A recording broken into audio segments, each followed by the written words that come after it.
किसी ने सही कहा है, सफलता एक दिन में नहीं मिलती, लेकिन अगर ठान ले तो एक दिन जरूर मिलती है। जरूरत होती है सिर्फ एक फैसले की और उस फैसले पर टिके रहने की। ज्यादातर लोग दुनिया के डर से अपने फैसले बदल लेते हैं और कुछ लोग ऐसे भी होते हैं जो अपने फैसलों से दुनिया बदल देते हैं। आज हम एक ऐसे ही शख्सियत से मुलाकात करने जा रहे हैं जिन्होंने एक फैसला किया और उस पर डटे रहे और बदल डाली अपनी और अपने जैसे कई लोगों की जिंदगी।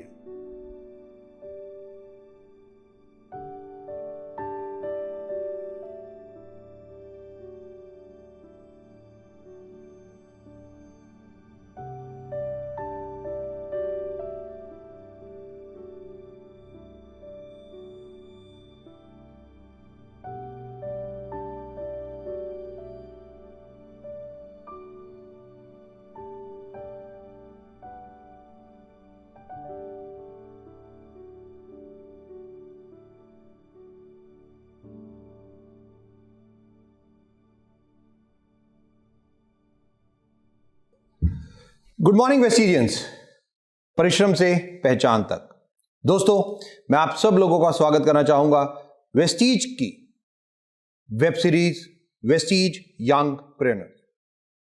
2022 नया साल, नई उमंग, नई सोच, नया जोश। आप सब लोगों को नए साल की बहुत बहुत शुभकामनाएं।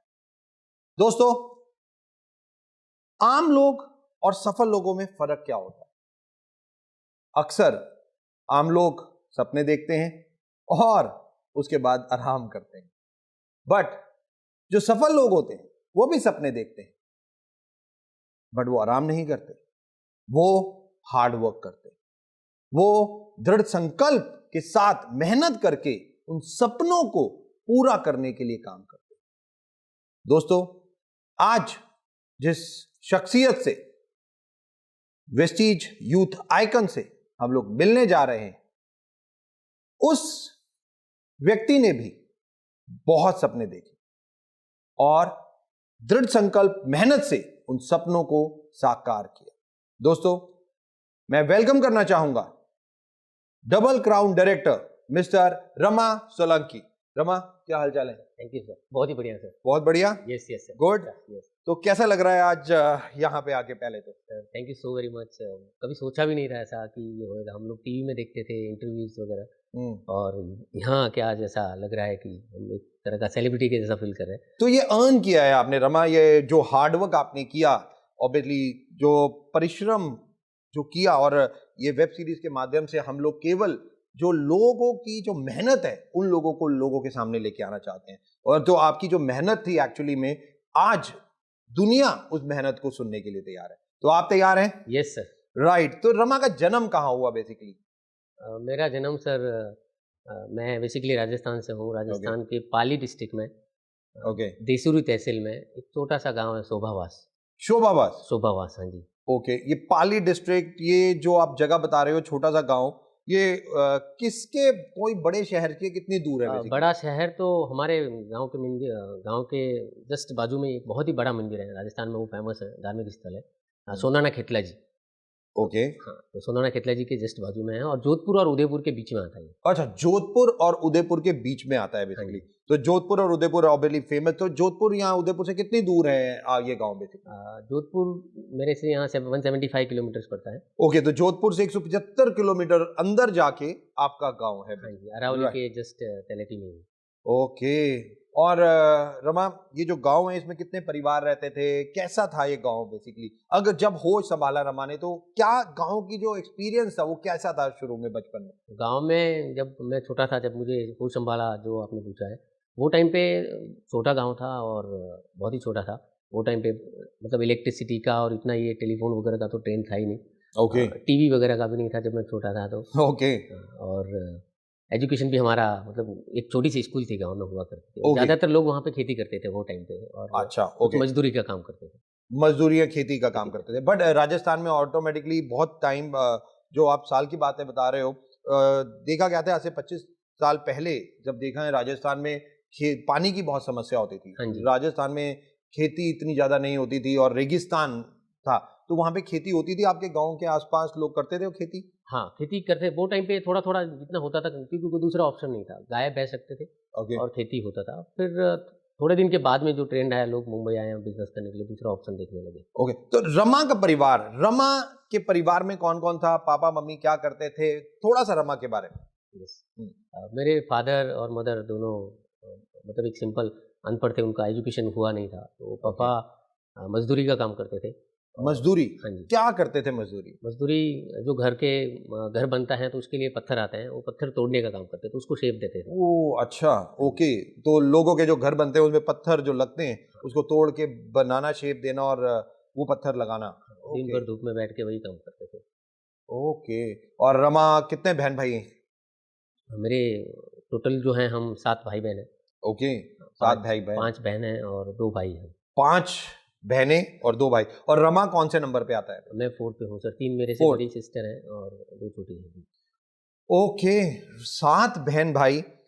फादर, जस्ट आपने बताया पापा और मामा दोनों अनपढ़ थे। पापा पत्थर तोड़ने का काम करते थे। अंदाजा, ये ऑब्वियसली बहुत पुरानी बातें आप बता रहे हो, कितनी इनकम उस वक्त पापा कर लेते थे बेसिकली? जब मैं जानता था मतलब तब तो पापा की इनकम आती थी 120 रुपए पर डे की आती थी। पर डे 120 रुपए? लेकिन कौन से पापा साल बोलते थे की कि हमने बात है? जब शुरू किया था, जब हम एकदम छोटे थे, मैं बोर्न भी नहीं हुआ था, हाँ, और सिस्टर वगैरह थी, तब पापा को कुछ 30 रुपए मिलते थे डेली के। 30 रुपए पर डे? पर डे के मिलते थे। हाँ जी। My goodness. तो मतलब ऑन एन एवरेज 1000 रुपए पर मंथ पापा कमाते थे।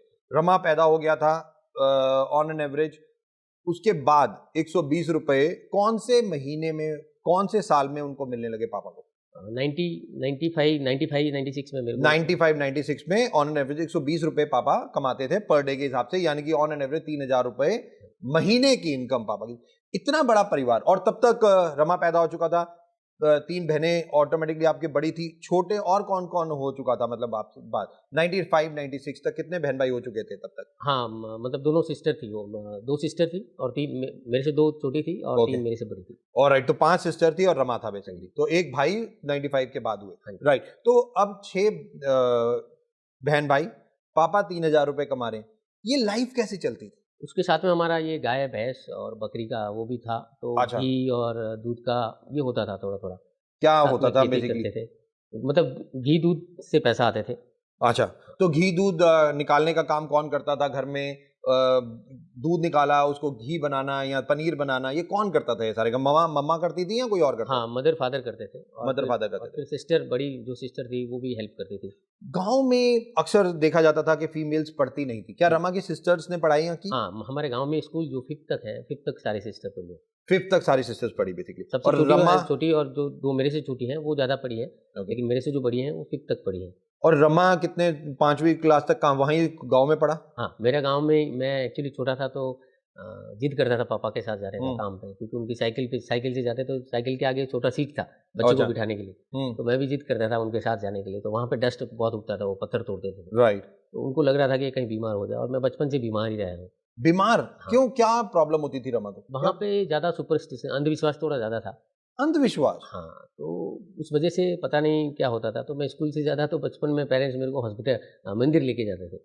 मंदिर लेके जाते थे? हाँ। किस चीज के लिए, मतलब क्या होता था वहां पे? और रमा को क्या प्रॉब्लम होती थी जिसके लिए बार बार रमा को मंदिर मैं बार-बार बीमार होता ही था, मतलब हफ्ते में 1-2 दिन ऐसा बीमार रहता ही था बचपन से ही। ओके। तो कभी डॉक्टर्स के पास नहीं जाते थे? वहाँ हॉस्पिटल वगैरह कुछ नहीं था? हॉस्पिटल वगैरह थे, लेकिन उनकी वो आस्था थी पेरेंट्स की, तो वहाँ पे ऐसा गाँव का माहौल, गाँवों में ऐसे ही होता है, जो कि मंदिर पे ज़्यादा ये करते हैं और ओके। मानते भी हैं और ठीक भी होते हैं लोग। ओके। तो रमा ने 5वीं क्लास तक वहीं पे पढ़ाई की? हाँ, गाँव में की। गांव में की। और ऑब्वियसली जब गांव में करी तो रमा पापा के साथ भी जाना चाहते थे, बट पापा लेके नहीं जाते थे। तो जो स्कूल जाते थे सिस्टर्स के साथ जाते थे? हाँ, सिस्टर के साथ। इसके लिए मेरे को पहले पढ़ाई में क्या क्या होता था, कैसे पढ़ाई होती थी गांव की, थोड़ा सा उसके बारे में? गांव की पढ़ाई वो टाइम पे तो सर मतलब स्कूल में जब जाता था तो पापा पीछे जाके देखो तो मतलब नंगे पैर ही जाते थे और मिट्टी में बैठ के वहाँ पे मतलब छोटा सा एक स्कूल का एक कमरा था और हम 25-30 स्टूडेंट थे। अच्छा। 2 टीचर हुआ करते थे। ओके। तो मैं तो ऐसे ही जाता था, मेरा एडमिशन वगैरह हुआ नहीं था सिस्टर के साथ में। तो हम ओके। खेलते थे और ये करते थे, फिर धीरे-धीरे मतलब वो स्लेट आता था, वो उससे लिखते थे जो और चौक आता था वो चॉक चॉक जिससे लिखा जाता था। Yes, yes, yes. कभी खा लेते थे वो मिट्टी और यही सब होता था। और राइट, ओके, तो 5वीं क्लास तक रमा गांव में था। 5वीं क्लास के बाद क्या हुआ? 5वीं क्लास के बाद में फिर मेरा एडमिशन जो है, हमारे जो क्लास के फ्रेंड थे, उन लोगों ने हमारे गाँव के दूसरी साइड लिया, आना में एडमिशन, और मैं अकेला जो था मैंने इस साइड लिया जहाँ मेरे पापा काम पे जाते थे, और मेरा ननिहाल भी था, नारलाई। अच्छा, ओके। नारलाई में मेरा 6 to 12 तक मैंने वहाँ पे पढ़ाई। बड़ा स्कूल था वो? हाँ, बड़ा था, 12 और तक था। वो जो जगह आप बता रहे हैं वो बेसिकली सिटी थी, बिग सिटी, या वो भी एक नहीं, छोटा? बिग तो नहीं, वो भी एक गाँव जैसा गाँव ही था। अच्छा। पंचायत लेवल का, ओके। हजार घर का। 10वीं तक रमा पढ़ाई में कैसा था? मैं पढ़ाई में तो सर नहीं था इतना अच्छा, ठीक-ठाक था, लेकिन क्यों, पढ़ाई में इंटरेस्ट नहीं था, या मतलब क्यों ऐसा, पढ़ाई अच्छी नहीं लगती थी क्या? पढ़ाई मुझे मतलब घर वाले ज़बरदस्ती करवाते थे। वैसे मैं कुछ न कुछ ऐसा सोच रहा था, मतलब घर की ऐसी परिस्थिति देखता था, तो मुझे ऐसा लगता था बहुत बार। और सिस्टर काम करती थी, या फिर मुझे लगा कि मेरे एजुकेशन के लिए सिस्टर को नहीं पढ़ा पा रहे हैं पापा, और मतलब ऐसा ये था। तो रमा ऐसा सोचता था कि वो तो पढ़ाई कर रहा है बट उसकी तीनों सिस्टर्स की पढ़ाई छूट मैं गई। दूसरों को देखता था तो मैं ऐसा सोचता था कि यार हमारे घर में ऐसा क्यों है, दूसरों के मतलब मेरे गाँव से बाहर जब पढ़ने के लिए गया तब मुझे ऐसा लगा। राइट, कि मेरी सिस्टर्स क्यों नहीं पढ़ रही। तो फिर मेरा पढ़ाई में दिमाग नहीं लगता था, मैं फिर ज़्यादा शरारती माइंडसेट में हो गया, कि मतलब शरारती मतलब ऐसा कुछ गलत भी नहीं करता था, लेकिन स्कूल नहीं जाता था, मतलब बच्चों को दूसरों को भी लेके जाता था मैं तालाब में तैरने के लिए, या दूसरी एक्टिविटीज़ तो क्रिकेट खेलने खुद के भी लिए नहीं गए। पढ़ता था और दूसरों को भी नहीं पढ़ने हाँ, देता था। 2-4 जनों का हमारा ऐसा था ग्रुप, तो हम इस तरीके बट से। मतलब दिमाग में ही आता था कि भाई मेरी सिस्टर्स नहीं पढ़ रही, या हमारे पास मनी कंस्ट्रेंट है, पापा पढ़ा नहीं पा रहे, जो भी प्रॉब्लम फाइनेंशियल है, तो रमा का मूड खुद ही पढ़ाई से हटता चला जा रहा था और शरारत की तरफ चलता जा रहा था, या मतलब कुछ और चीजें? नहीं, मुझे वो घर में वही दिखता था, और फिर मैंने एक दिन सोचा कि यार पापा पैसा डाल रहे हैं बहुत, मतलब मैं मैथ्स में बहुत वीक था, तो मेरा मैथ्स में ट्यूशन करवाया, और मैं ट्यूशन के लिए जाता था तो पापा बीच में काम करते थे, रास्ते में बीच में काम करते थे, और उनको देखता था, मैं दोस्तों के साथ ही जाता था, उनको देखते थे फटी बनियान में, मतलब वो पत्थर का काम करते थे। मुझे लगा कि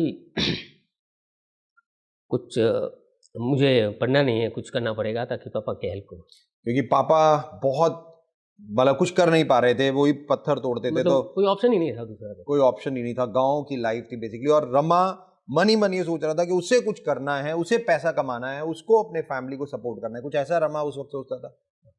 मैं सोचता था, लेकिन मैं एलिजिबल भी नहीं था, इतना बड़ा भी नहीं था। कितनी एज कितनी थी उस वक्त रमा की, जब 7th 8th में? हाँ, 10 तो कितनी, वही 7 12 8-10 साल का था। 8-10 साल का था।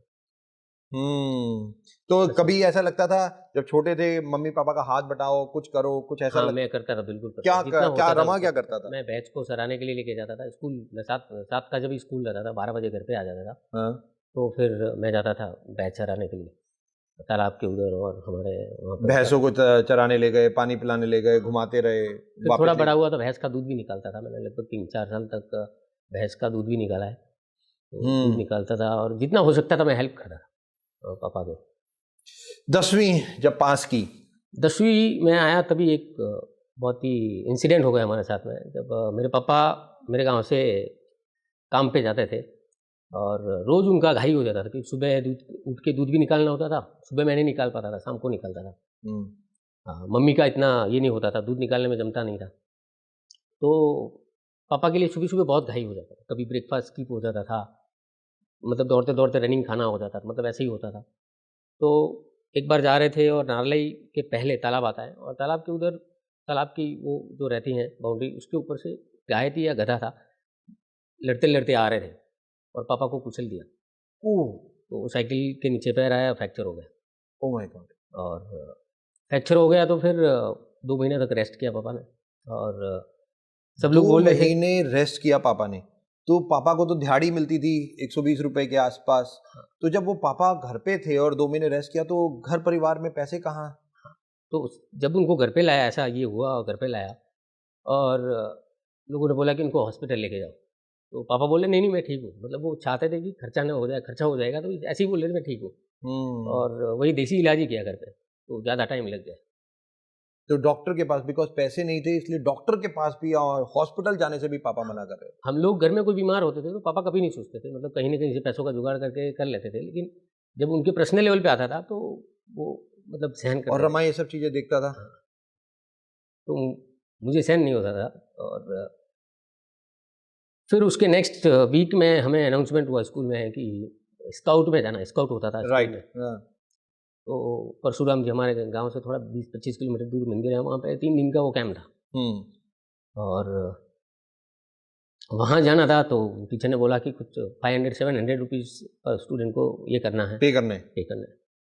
और घर की ऐसी स्थिति थी तो मैं बोला अब क्या करें क्या नहीं करें, और मैं बच्चों को बता भी नहीं पाता था ऐसी चीज़ें, मतलब कि घर स्कूल में जो ऐसा दोस्त थे उनको पता था पापा क्या करते हैं या मेरे गांव का कोई स्टूडेंट मेरे साथ में था ही नहीं, तो उनको मेरी इतना बैकग्राउंड पता नहीं था। मैं दूसरे गांव में था तो वहाँ सब अलग अलग जगह से ही आते थे।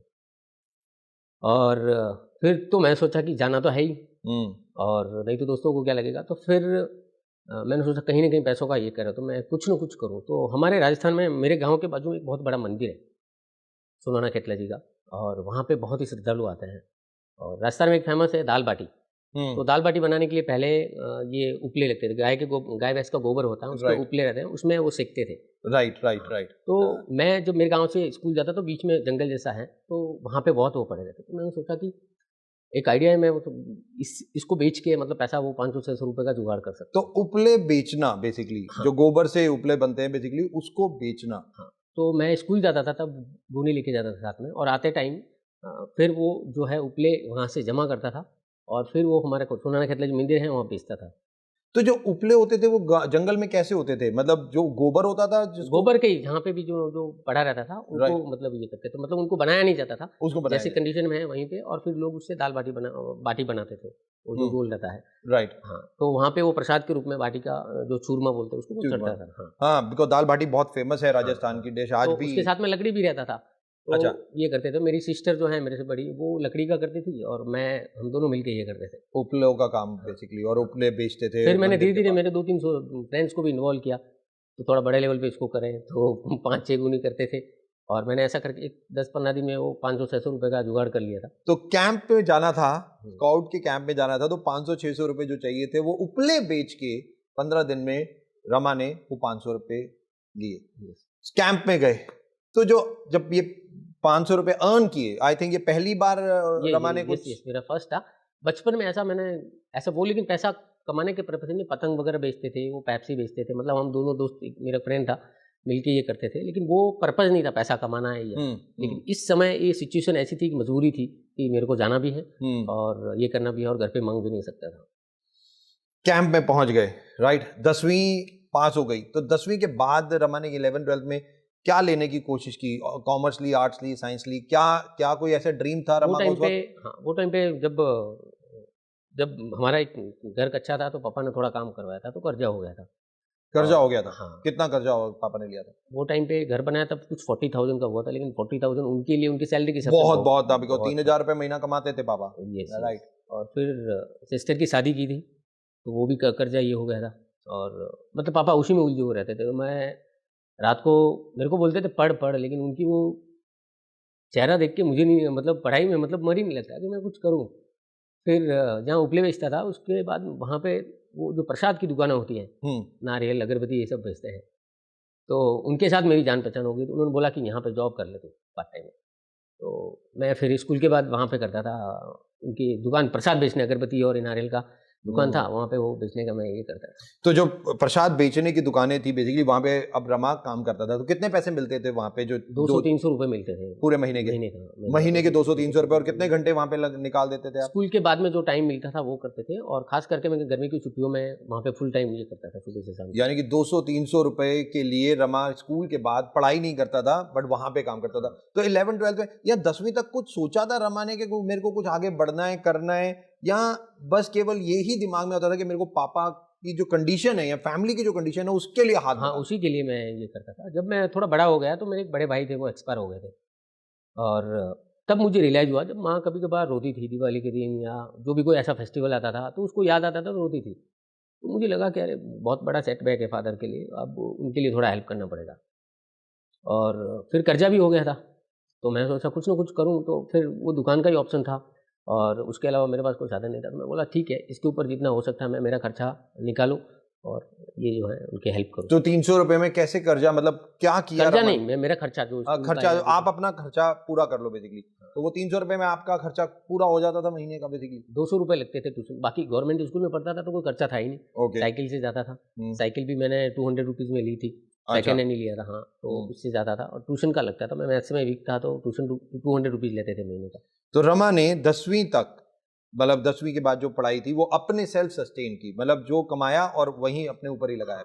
फादर ने कभी नहीं बोला कि तुम पैसा कमाओ ये करो, लेकिन मुझे ऐसा लग रहा था, वो तो हर जगह मैं जो भी मांगता था वो देते थे, लेकिन वो खुद कॉम्प्रोमाइज बहुत करते थे खुद के लिए और हमें जो भी मांगते देते थे। तो मैं बोला कुछ ना कुछ करना चाहिए। 11th 12th में क्या लिया था? साइंस ली थी, आर्ट्स ली थी? वहाँ पे एक ही सब्जेक्ट था, आर्ट्स था। आर्ट्स थी बेसिकली, कुछ नहीं था। 12वीं तक रमा ने कुछ अपने बारे में सोचा था कि आप बनना क्या है, क्या करना है, कुछ ऐसा दिमाग में आया था या कुछ भी नहीं था? और उम्र ऑन एन एवरेज 12वीं तक कितनी हो चुकी थी रमा की और कैसे लाइफ चल रही थी उस वक्त? 12वीं तक उम्र मेरी 15-16 साल तक हुई थी और जब मैं स्कूल जाता था मैंने कंपैरिजन शुरू कर दिया था। तो मैं प्रसाद की दुकान पे काम करता था, तो वहाँ पे सब श्रद्धालु आते थे, मुंबई गुजरात सब जगह से आते थे। राइट। और वो पैसों वाले आते थे, खुद की गाड़ी वगैरह लेके आते थे और वहाँ पे पैसा ऐसा ऊपर के जेब में रहता था, ऊपर का जेब ऐसा रहता था। तो मुझे लगा कि अमीर बनना है तो या तो बाहर जाना पड़ेगा, है ना, कुछ बिजनेस ही करना पड़ेगा। और फिर मैं कुछ जॉब थे हमारे गांव में, तो ज़्यादातर या गाँवों में यही होता है, गवर्नमेंट जॉब या फिर वो साइड में करो। तो मैंने कंपेयर किया कि जॉब में तो इतना पैसा नहीं कमा सकते हैं, ना ऐसी लाइफस्टाइल हो सकती है, तो मुझे करना तो कोई कुछ ऐसा ही काम करना है जहाँ पे ऊपर वाला जेब भरा रहे पैसा। ऊपर वाला जेब भरा रहे। राइट। तो रमा ने क्या 12वीं के बाद क्या ठाना, क्या करने के लिए? तो मैंने पापा को बोला कि मैं जाता हूँ, मुंबई जाता हूँ। हमारे गांव से ज़्यादातर लोग मुंबई जाते हैं और ट्रेडिशनल बिजनेस करते हैं, कोई मिठाई का है, ज्वेलर्स का है, मेडिकल स्टोर है। अच्छा। हाँ, तो ओके, मैंने सोचा मैं भी जाऊँ, लेकिन हमारे परिवार से मतलब कोई था नहीं ट्रेडिशनल बिजनेस में। कोई भी नहीं था बॉम्बे में? कोई नहीं, नहीं बॉम्बे में तो थे, मजदूरी का काम वगैरह या मार्बल का ये करते थे, लेकिन ट्रेडिशनल बिजनेस में नहीं थे। ओके। तो बोले कि कहाँ जाओगे, कैसे जाओगे? तो उन्होंने परमिशन नहीं दिया मुझे कि नहीं जाना, तुम पढ़ो। ओके। हाँ, तो मैं ऐसा देखता था तो मुझे ऐसा नहीं होता था। फिर एक दिन मैं 11th में था और एक 4-6 महीना एक ऐसा पीरियड गया जब पैसा ज़्यादा हो गया था और हर महीने पापा इंटरेस्ट भी पे, मतलब इतना हो जाता था, कर्जा बढ़ता जा रहा था और इंटरेस्ट भी पे नहीं हो पा रहा था। तो वो लोग हफ्ते में 2-3 दिन सुबह-सुबह आ जाते थे पापा को इशारा करने के लिए पैसों का, जिनसे पैसा लिया था 2-3 बार। और मैं जैसे स्कूल के लिए तैयार होता था और ये देखता था, तो मैं सोचा कि 94-95 से ये कर्जा है और अब तक 2005-2006 में ये चल रहा है, ये कब तक चलेगा? 10 साल कर्जा हाँ, था बेसिकली। और वो कर्जा बढ़ता जा रहा था, कम नहीं हो रहा था, पे भी नहीं पा रहा था। तो मैं बोला मैं पढ़ाऊंगा। नारलाई तक पढ़ता था, तब तो कोई खर्चा नहीं था क्योंकि गवर्नमेंट स्कूल थी, लेकिन बाहर जाऊंगा तो रहने का, खाने का। 12वीं के बाद तो पढ़ा, कॉलेज में जाऊंगा या कहीं पे भी जाऊंगा तो खर्चा होगा। हाँ, और मतलब वो टाइम पे सिचुएशन बहुत ये था, मेरी बड़ी सिस्टर थी जोधपुर, वो हेल्प करती थी, मेरी मौसी थी वो हेल्प करती थी कपड़ों के लिए, कभी कुछ चीज़ के लिए। और फिर 2006 में मैं घर से बिना बताए मुंबई के लिए निकल गया, घर छोड़ के, किसी को नहीं बताया और घर छोड़ दिया, बस केवल अपने वो फैमिली को सपोर्ट करने के लिए। यस, मैं घर से बोला कि मैं जा रहा हूँ बिजनेस के लिए और फिर निकल गए। दोस्तों, आप सुन रहे हैं, एक बच्चा गांव में पैदा होता है, फादर पत्थर तोड़ने का काम करते हैं, 120 रुपए 1997 में पर डे के हिसाब से कमाते हैं, यानी कि 3000 रुपए के आसपास मंथ। 7 बहन भाई। रमा 5वीं तक वही गांव के स्कूल में पढ़ा, 6ठी से 12वीं तक पास के बड़े स्कूल में पढ़ा, बट सेल्फ सस्टेन करने के लिए उपले बेचने का काम किया। जो जंगल में होते थे, गोबर से उपले बने हुए, उनको बेचने का काम कि पेरेंट्स या फैमिली के ऊपर ज्यादा प्रेशर नहीं डालूं, मैं अपने आप को सेल्फ सस्टेन करूं, मेरी पढ़ाई मैं खुद करूं। Just imagine. और कर्जा हो गया क्योंकि सिस्टर की मैरिज, फादर का एक्सीडेंट, वो पैसा, वो कर्जा 10 साल में भी उतार नहीं पाए, केवल 40,000 रुपए, और वो बढ़ता जा रहा था। रमा ये सब चीजें देख रहा था और तब 16-17 साल की उम्र तक रमा ने ये सब चीजें देखी जब वो 12वीं पास। और एक दिन उसने ठान लिया कुछ करने का और सब कुछ छोड़ दिया, सब कुछ छोड़ दिया, पेरेंट्स, घर, परिवार, एवरीथिंग, और ठान लिया कि मुझे कुछ बनना है और घर छोड़ के चला गया। रमा घर छोड़ के कहां गए? घर छोड़ के मेरे गांव से एक बंदा आया था, उनका मेडिकल स्टोर था, तो हमारा चल ही रहा था प्लानिंग। और ये उम्र कितनी थी रमा की? 16 साल की। 16 साल की थी। एज ऑफ 16, 2006 में 16 साल का था। और तो फिर मैंने उसने रात के बात की कि यार तुम पढ़ेगा? मैं बोला मेरे को मुंबई आना है। तो बोले कि ठीक है, तो कल मैं जा रहा हूँ, आ जाओ। तो मेरा एक क्लोज फ्रेंड था नारलाई, तो मैंने उसको मिलने के लिए गया। मैं बोला मैं तो जा रहा हूँ बॉम्बे कल, और कुछ बुक्स वगैरह उसकी मेरे पास थी। मैं बोला ये स्कूल में जमा करवा देना और मैं जा रहा हूँ। तो बोलता तू जा रहा तो मैं भी आता हूँ। तो वो भी आ गया मेरे घर पे।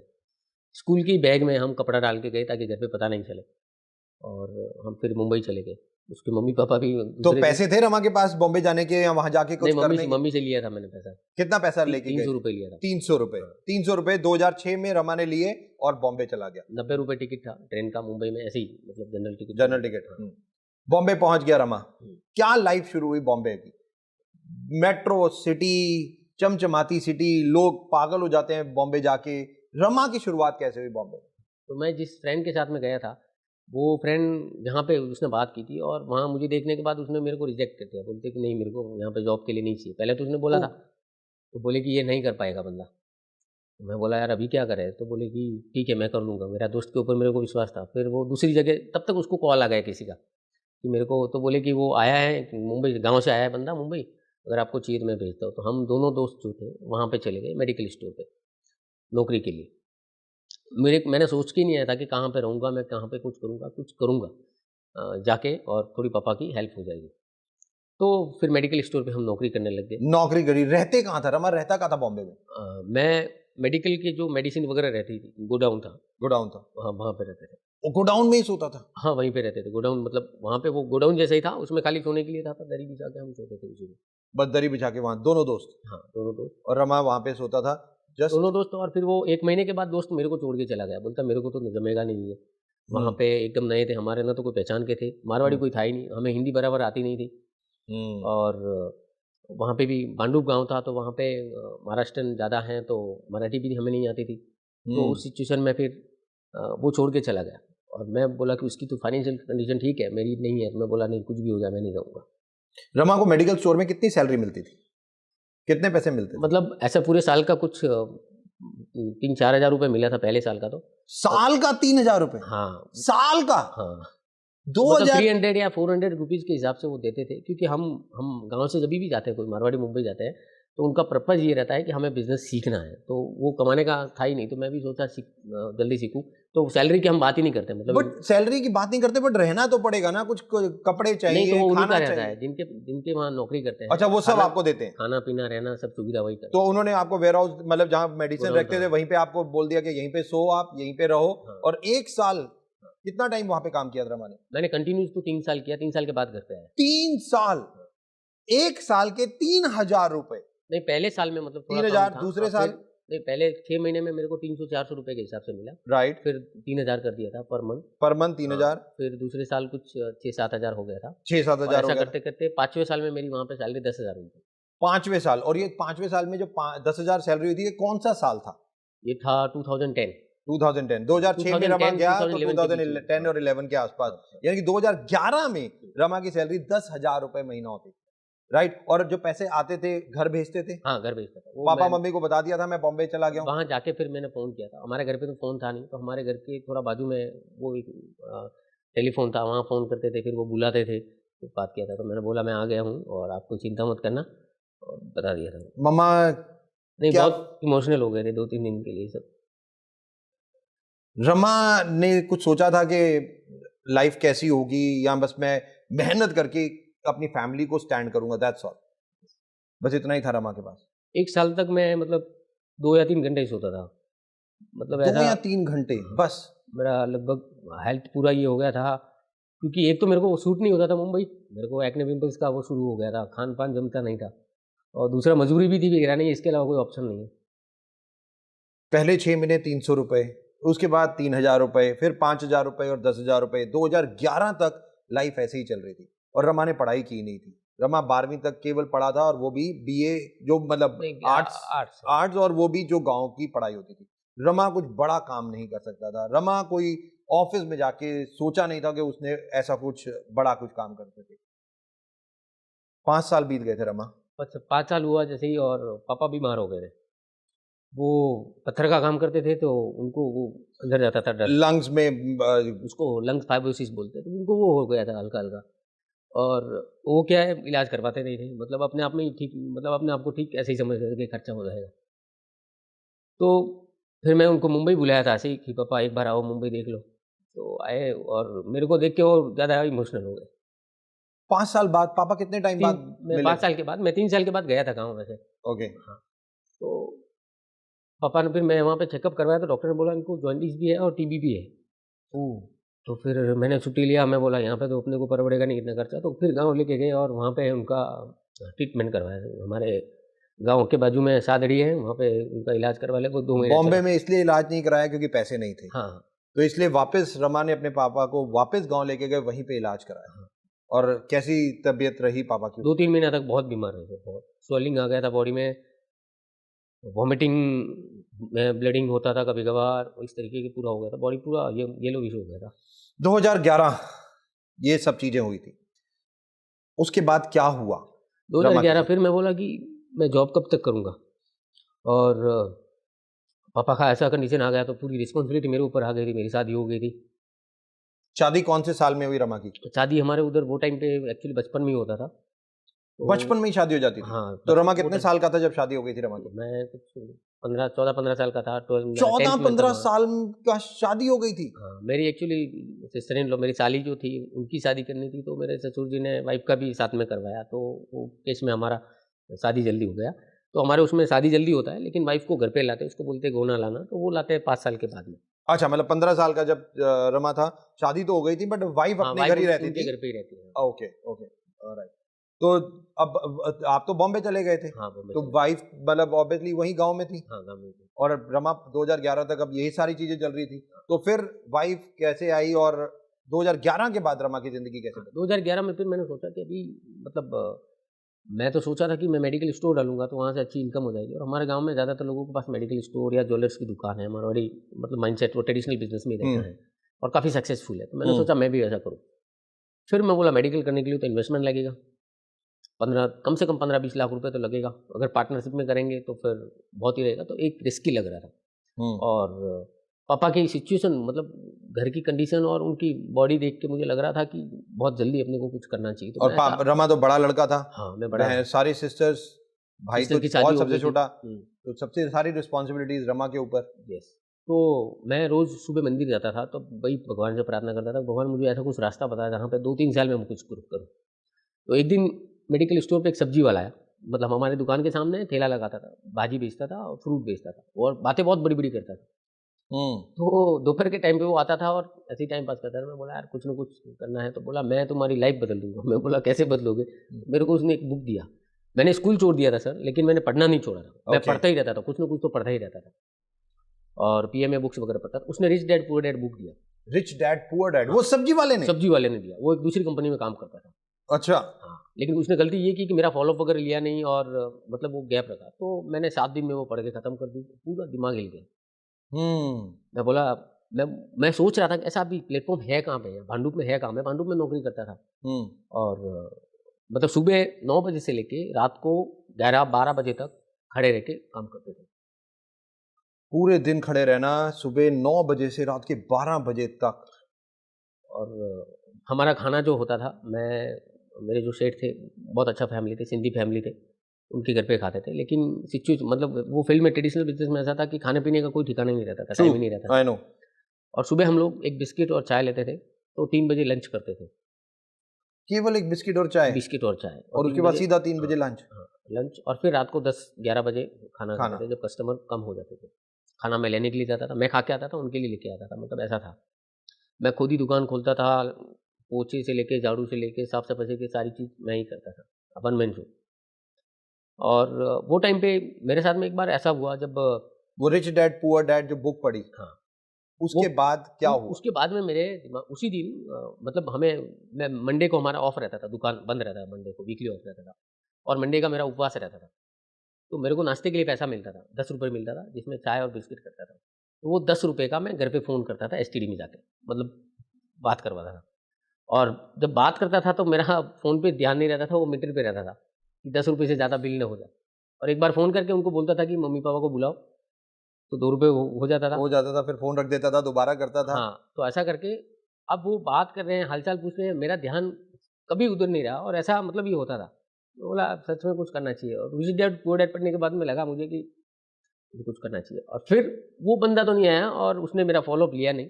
बोला पढ़ लिया बुक? मैं बोला हाँ, बहुत ज़बरदस्त है, अब मेरे को कुछ ना कुछ करना है। तो बोला मैं एक दूसरा और देता हूँ। उसने बिज़नेस नहीं दिखाया, मेरे को बोलता है दूसरा और बुक देता हूँ। अच्छा, एक और बुक दिया। हाँ, वो कौन सा नहीं, बुक नहीं था? दिया ही नहीं उसने, दिया बोलता है नहीं। दूसरा एक और देता हूँ। मैं बोला ठीक है।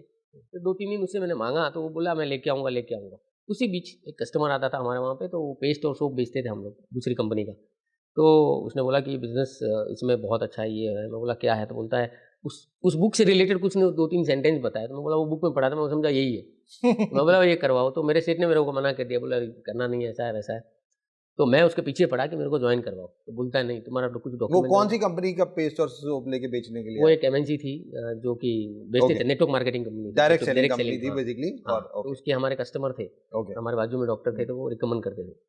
तो फिर मैं उनके पीछे पड़ा कि मेरे को जॉइन कर लो, तो वो बोले कि तुम्हारा कुछ प्रूफ दो। तो प्रूफ था ही नहीं हमारे पास, वो टाइम पे आधार कार्ड नहीं था, ना कोई पैन कार्ड था, कुछ नहीं था। तो बोलते तुम्हारे गाँव से कुछ पेपर वगैरह आता है, लिफाफा आता था, वो एड्रेस भी चलेगा। अच्छा, हाँ, वो एड्रेस भी तो चलेगा। फिर मैंने वो दिया। ये फिर कौन से साल की बात है? 2010 की, 2000? 2010। तो फिर मैंने उन्होंने दिया तो वो बोले कि ठीक है नहीं कर पाऊँगा। उसको ये विश्वास नहीं था कि ये कर पाएगा, नहीं कर पाएगा। राइट, तो ओके। फिर मैं ढूँढ ही रहा था कि किसी को मतलब अपलाइन ढूँढ रहा था, मेरे को करना है। कोई व्यक्ति हाँ, मिले। एक दिन छुट्टी के दिन मैं चल के वहाँ फ्लावर वैली में उनका ऑफ़िस था, तो वहाँ पे भी गया था। ओके। वहाँ तक बस में गया और फिर चल के वहाँ गया और मैंने बोला तो बोले आप यहाँ जॉइन नहीं कर सकते हैं, किसी न किसी का रेफ़रेंस लगेगा। तो रेफरेंस वहाँ पे चाहिए। कोई डॉक्टर मिला था और मैं जानता नहीं था, तो उन्होंने मेरे को बोला था कि मैं करवाता हूँ, तुम्हारा नंबर दो। मैं बोला मेरे पास तो कुछ है ही नहीं फ़ोन-वोन। मोबाइल हाँ, कुछ कुछ नहीं नहीं था। है। और फिर मैं आ गया। फिर एक किसी दूसरे के साथ में वो हमारे कस्टमर ही थे, तो आते थे, मेरे सेठ के फ्रेंड थे, तो प्रदीप जी एंड संतोष जी, उनके साथ में फिर मैंने शुरुआत की थी उसकी। तो कितने टाइम वो डायरेक्ट सेलिंग में उस कंपनी में काम किया? उसमें किया, लेकिन मैं शाय नेचर का था, किसी से बात नहीं कर पाता था, ना हमारा कोई ना ड्रेसिंग था कि हम जाके किसी को प्रेजेंटेशन दें। तो मुझे ऐसा लगा कि मैं कर नहीं पाऊँगा। मैं उनकी एक मीटिंग में गया था, तो वहाँ पे सब इंग्लिश में बातें हो रही थी और मैं एकदम नीचे बैठा था। मुलुंड में उनका ओपन मीटिंग होता था। तो मैं सोचा कि अरे ये तो अपने से होएगा नहीं, मुझे बहुत नर्वस हो गया था। लेकिन करना तो है, इसमें बोले कि 2-3 साल में इतना कुछ कर सकते हैं, तो यही एक रास्ता है। और शाम के टाइम पे प्राइम टाइम होता है उस बिज़नेस को करने के लिए, लेकिन शाम के टाइम पे हमारे बिज़नेस में मतलब ट्रेडिशनल मेडिकल स्टोर में मेडिकल स्टोर में ज़्यादा रश होता था, ज़्यादा तो रश होता आप था, हिल नहीं तो वो सकते थे। हिल नहीं सकते थे और मीटिंग भी शाम के टाइम पे होती थी, तो हो नहीं रहा। और 1-2 साल मैंने देखा, तो मैं बोला अब कुछ पाने के लिए कुछ खोना पड़ेगा, ये लाइन को छोड़ना पड़ेगा अगर इसमें सक्सेस होना है। तो फिर मैंने छोड़ दिया, मेडिकल स्टोर छोड़ दिया। मेडिकल स्टोर छोड़ दिया। 2011 में छोड़ दिया। 2011 में छोड़ दिया और फुल फोर्सेस डायरेक्ट सेलिंग में आ गए। फुल फोर्सेस उस कंपनी में काम करने लगे। यस। कितने साल उस कंपनी में काम किया? मैंने काम मतलब इतना नहीं कर पाया, लेकिन हालत ख़राब हो गई मेडिकल छोड़ने के बाद में, उल्टा माइनस में चला गया।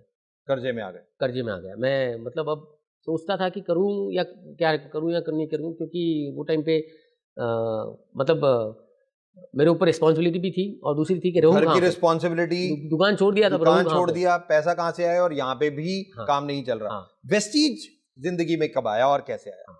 तो फिर मैंने जैसे ही मतलब दुकान छोड़ा और करने लगा वो डायरेक्ट सेलिंग, तो फिर 2 महीने तक मेरे को जॉब नहीं मिला। मैं सोचा कि ऐसा कुछ जॉब देखूँ जो मेरे को पार्ट टाइम। शाम को, हाँ, सुबह से लेके शाम को 5-6 बजे तक फ्री हो जाऊँ मैं। Right, okay. भले सुबह 6 बजे जाना पड़े, लेकिन मैं शाम को 5-6 बजे तक फ्री हो जाऊँ और फिर उसको करूँ। तो 2-3 जगह गया तो बोले रिज़्यूम लाओ। अब मैं बोला होता क्या है रिज़्यूम, अपने को पता ही नहीं था। हाँ, तो फिर 1 हफ्ता उस रिज़्यूम के चक्कर में मैं घूमता रहा। कोई बोलता पैन कार्ड लाओ, रिज़्यूम बनाता हूँ, कोई बोलता ये लाओ, कोई एक्सपीरियंस लेटर लाओ, और ये तो अपने पास कुछ था ही नहीं। तो उस चक्कर में ये चला गया, तो कुछ जॉब नहीं मिला, तो मैंने फिर मज़दूरी वाला मैंने काम शुरू कर दिया। मजदूरी? यस, मैं ईंटें उठाता था, मतलब वो सीमेंट मज़दूरी जो कड़िया वाला काम होता है, वो मैंने 1.5 महीना काम किया मेरे कज़न के साथ में। रमा मजदूरी करने लगा था क्योंकि कोई ऑप्शन नहीं थी और कुछ नहीं था बेसिकली। 1.5-2 महीने रमा मजदूरी करने लगा। 1.5-2 महीना मज़दूरी किया और फिर मुझे लगा कि मैं कहाँ का कहाँ आ गया। पापा भी वही काम कर रहे हैं और मैं वापस ही आ गया। लेकिन मुझे विश्वास था कि कुछ ना कुछ लाइफ में करेंगे। फिर रात को मैं बुक्स वगैरह पढ़ता था घर आके, फिर ये करता था। फिर मेरे को 6,000 की जॉब मिली, मतलब 10,000 की सैलरी छोड़ के मेरे को 6,000 की मिली। मजदूरी का काम किया, एक्सपीरियंस हो गया। लेकिन मुझे पता था कि 3 से 5 साल पेशेंस है, वो बताया जाता है कि इंडस्ट्री में देना पड़ता है, देंगे। हो सकता है प्लेटफॉर्म गलत हो या मैंने काम नहीं किया हो, तो मैं लगा हुआ ही था। और फिर 6,000 की जॉब मिली। अब जॉब मिली तो 6,000 में मैं कहीं रहता था तो वहाँ पे देना पड़ता था 3,000 रुपये, 3,000 बचता था। तो हमारा जो ट्रैवलिंग एक्सपेंस होता था, मैं 2 से 4 किलोमीटर चलता था रोज, मतलब एक 5-10 रुपये बचाने के लिए। बारिश भी 5-10 रुपए बच जाए पर डे टिकट का, एक बार, तो रमा इतना किलोमीटर पैदल चलता मैं वर्ली बडाला उद्योग भवन से लेके वर्ली तक चल के जाता था। फिर दरसायन, मतलब 5-10 रुपये बचाने के लिए मैं बहुत सुबह घर से 1-2 घंटा निकल जाता था। और फिर वाइफ को भी मुंबई, मतलब हमारा इसको घर पे लाया, तो फिर वाइफ बॉम्बे आ चुकी थी तब। हाँ, तो 3,000 रुपए के रेंट पे दोनों आप एक कमरे में रहते थे बेसिकली? नहीं, हम किसी के साथ में रहते थे। अच्छा। और फिर वहाँ पे अचानक ये हुआ कि आप यहाँ पे नहीं रह सकते हैं, और कुछ ऑप्शन नहीं था। तो हम बोले कि ठीक है, कहीं दूसरी जगह देखते हैं। तो वहाँ पे बोले कि डिपॉजिट लाओ 10,000 रुपये, और इतना तो पैसा था ही नहीं हमारे पास में। फिर हमारे दोस्त हैं संतोष जी, उन्होंने कहीं ना कहीं से अरेंज करवाया जहाँ पे डिपॉजिट देने की ज़रूरत नहीं पड़ी। और उन्होंने बोला कि एक कमरा है, एक सर्वेंट रूम है, रेलवे क्वार्टर्स में था, अगर आपको अच्छा लगे तो वहाँ रह सकते हो। लेकिन बहुत ही मतलब ये है, लकड़ी का वो बना हुआ था पुराने स्टाइल में, और बहुत मतलब फर्श वगैरह था ही नहीं। और एक छोटा सा कमरा था जिसमें सब कुछ था, मतलब हॉल बोलो, किचन बोलो, बेडरूम बोलो, सब कुछ वही था। सब कुछ वही था। तो बोले कि आप देख के आ जाओ। और हम लोग तो दोनों बैग लेके निकल गए, कपड़ा ही था खाली हमारे पास, बैग लेके निकल गए वहाँ पर। वो बोले कमरा देख लो। हम बोले हम तो रहने के लिए आए, हमारे पास कुछ है ही नहीं और कुछ ऑप्शन भी नहीं है, जो भी है। तो बोले कि हमने साफ़ सफाई करवाई नहीं। बोले हम कर लेंगे। मैंने और वाइफ ने मिलकर 2 दिन उसको पूरा साफ़ किया, और फिर वहाँ पे रहने लगे। पहली रात को हम, ना हमारे पास कोई स्टोव था, ना कोई बर्तन थे, ना बिस्तर थे, ना कुछ था। मैं तो फिर भी थका हुआ था तो सो गया, लेकिन वाइफ पूरी रात नहीं सोई। और फिर मैं सुबह उठा तो ये सो गई, पूरी रात इसने नहीं सोई। तो वो देख रहा था, मैं बोला कहाँ के कहाँ अपन पहुँच गए। फिर दूसरे दिन तो सुबह में हम लोग, फिर 3-4 दिन हमारा शुरुआती में ऐसा रहा कि वड़ा पाव आता है मुंबई में, तो 1 वड़ा लेते थे और 5 पाव लेते थे, और दोनों लोग खाते थे। हमारा डिनर 1 वड़ा 5 पाव लेके दोनों हस्बैंड वाइफ खाते थे। फिर दूसरे तीसरे दिन मैं स्टोव लाया तो केरोसिन के लिए पैसा नहीं था। फिर वो आया तो बर्तन नहीं थे। मतलब ऐसा करते हमारा 10 दिन हो गया खाना, मतलब स्टोव को शुरू करने में 10 दिन लग गए। और ये चीज़ है पापा को बताई, मतलब बता ही नहीं सकता था कि वो भी टेंशन करेंगे। तो उन्होंने फिर गांव से गेहूँ ये सब कुछ भेजा था। तो हमने गेहूँ पिसाया भी नहीं, हम ऐसा बॉईल करके वो खाते थे गेहूँ को बॉईल करके खाते थे। हाँ, मैंने लगभग 10-15 दिन शुरुआती में ऐसा ही किया। और ये 2013-14 की बातें होंगी? कौन से साल की ये बातें हैं बेसिकली? हाँ, 2012 की बातें हैं। 2012 की बातें। वेस्टीज लाइफ में कब आया? 2016 में आया सर। 2016 में। तो 2012 से 2016 तक की जिंदगी यही थी? बहुत मतलब ये रही। एक बार फिर इसी परिस्थिति में मुझे लगा कि वहाँ पे भी रेंट देना था और अकेले रहते थे, तो वाइफ को मैं साथ में नहीं रख पाऊंगा, मतलब ये बीमार हो गई थी। और दोस्तों, हम सब लोग चुटकी बजाते ही सफल होना चाहते हैं। बस यही सोचते हैं कि बहुत बड़ा फेम, बहुत सारा पैसा हमारे पास अचानक एकदम आ जाए। रमा की स्टोरी जैसे हम सब लोग सुन रहे हैं, सफलता के लिए कितनी पेशेंस, कितना हार्डवर्क, कितना परिश्रम, और कितना ना फर्श है, लक्कड़ का कमरा, जो मिला जहां मिला सो गए।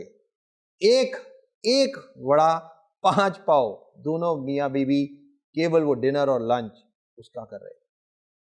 सफलता इतनी आसानी से मिलती तो शायद इस पृथ्वी पे हर व्यक्ति सफल हो, बट शायद सफलता के लिए बहुत परिश्रम की, बहुत पेशेंस की जरूरत होती है।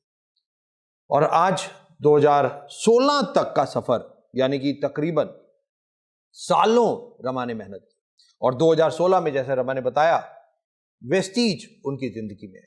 सो रमा 2016 में वेस्टीज जिंदगी में आ गया था। Yes sir. कैसे आया वेस्टीज लाइफ? वेस्टीज मैं ऐसे ही फेसबुक देख रहा था और मेरे जो अपलाइन है मिस्टर सागर बामरी, उन्होंने मैं उनको जानता था लेकिन वो मुझे नहीं जानते थे, और उनका 2-3 दिन से लगातार मैसेज आ रहा था सोशल मीडिया पे, और उसी हफ्ते में 2-3 लोगों के आ रहे थे।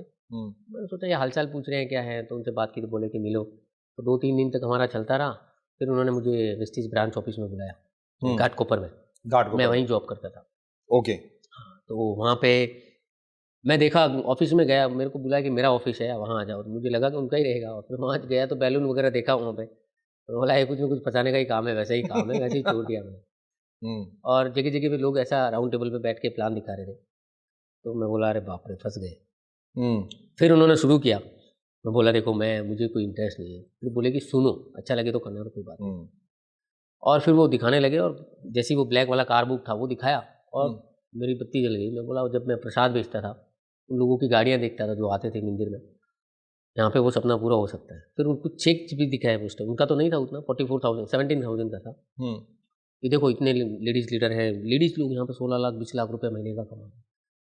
मैं बोला इतना तो नहीं, अपने को 1 लाख रुपये भी आ जाएगा तो बहुत हो जाएगा, मेरा ये जो कर्जा खत्म हो जाएगा। मैं बोला ठीक है चलो पार्ट टाइम में मैं शुरू करता हूँ। और वो दिखा रहे थे जिस एक्साइटमेंट के साथ में, एनर्जी के साथ में, वैसे लग रहा था कि अभी शुरू करना चाहिए। तो बोला ठीक है शुरू करते हैं। तो बोले कि ठीक है करो। तो फिर मैंने सोचा कि मैं परसू करता हूँ, मेरे पास कुछ डॉक्यूमेंट वगैरह वो थे नहीं, आधार कार्ड वगैरह, और वो टाइम पे वो मैनुअली KYC। तो मैं बोला ठीक है। फिर दूसरे दिन मैंने फ़ोन किया तो वो कहीं बिजी थे, तीसरे दिन फ़ोन किया कि वो बिजी थे। फिर मैं किसी ढूंढ रहा था, मैं बोला अरे बताया कि चले गए और क्या है क्या, वापस ऑफिस में चला गया वहाँ पे। बोला वहाँ पे है कि नहीं है घाटकोपर ऑफिस में, तो वो मिले नहीं। फिर एक दिन CNT था तो वहाँ पे मुझे बुलाया, और वहाँ पे देखा तो सच में इधर बहुत मतलब लोग सक्सेसफुल है, काम शुरू किया। और फिर 2016 कौन से महीने में? जुलाई 2016 में। जुलाई 2016 में रमा ने काम शुरू कर दिया। वाइफ बॉम्बे आ चुकी थी तब तक? यस बॉम्बे आ चुकी थी। और 2016 जुलाई में जब काम शुरू किया तो रमा जॉब भी करता था? जॉब के साथ में यस, पार्ट टाइम वेस्टीज को शुरू किया। पहले महीना कैसा रहा, क्या अर्निंग आई, कैसा? पहले महीने मैंने शुरू किया था सर, और पैसा भी नहीं था। उन्होंने बोला कि इस तरीके से करोगे तो ठीक है, नहीं तो अगर तेज करना है तो फास्ट एज से स्टार्ट करना है। और पैसा नहीं था तो मैंने 2 महीने का रेंट नहीं दिया था और फास्ट एज से शुरू किया था। 2 महीने का रेंट नहीं दिया था, यहाँ पे वेस्टीज में फास्ट एज से शुरू किया। मैं बोला कि करना है तो यही करना, क्योंकि वहाँ पे देख लिया था मैंने सक्सेस। मैंने मेडिकल नहीं कर सकता हूँ, जॉब इतना होएगा नहीं, और सपने पूरे करना है तो यही प्लेटफॉर्म है। तो उन्होंने बोला कि अगर जोरों शोरों, तो मैंने सोचा कि मैं अगर इसमें 10-15 हज़ार लगाऊंगा ना तो डेडिकेशन के साथ काम करूंगा।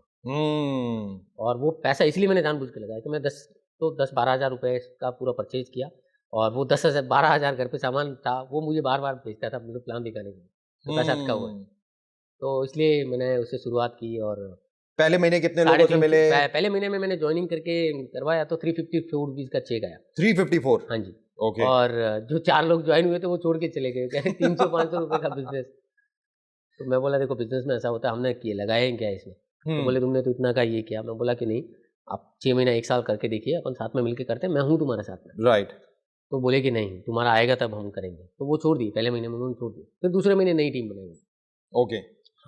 दूसरे महीने मैंने नई टीम बनाई तो 1014 रुपये का चेक आया था। 1014 रुपये का चेक? Very good. ग्रोथ हो गई थी। 1014 रुपये का चेक आया था, और सब कुछ मुझे ही करना पड़ता है। मतलब शुरुआती में तो मतलब बहुत सारी चीज़ें हमें करनी भी पड़ती थी, सारी चीज़ें, और पता भी नहीं थी, प्लान भी नहीं पता था, कुछ ये नहीं था। फिर तीसरे महीने में डायरेक्टर क्वालिफाई हो गया। तीसरे महीने डायरेक्टर क्वालिफाई हो गया? हाँ। मैं जिनको प्लान दिखाता था तो वो मुझे पूछते तुम्हारा कितना है, तो मैं उनको मतलब अनाउंस करता था बार बार कि अगले महीने मेरा 15,000 का चेक आने वाला है। देख मैं मतलब मेरे को लास्ट मंथ में मैंने ज्वाइन किया, अगले महीने मेरे को 15,000 आने वाला है। मतलब ऐसा बार बार बोलता था, मतलब प्लान में, हर प्लान में। ओके। और तीसरे महीने का मेरा जो चेक था 14,500 रुपये का आया।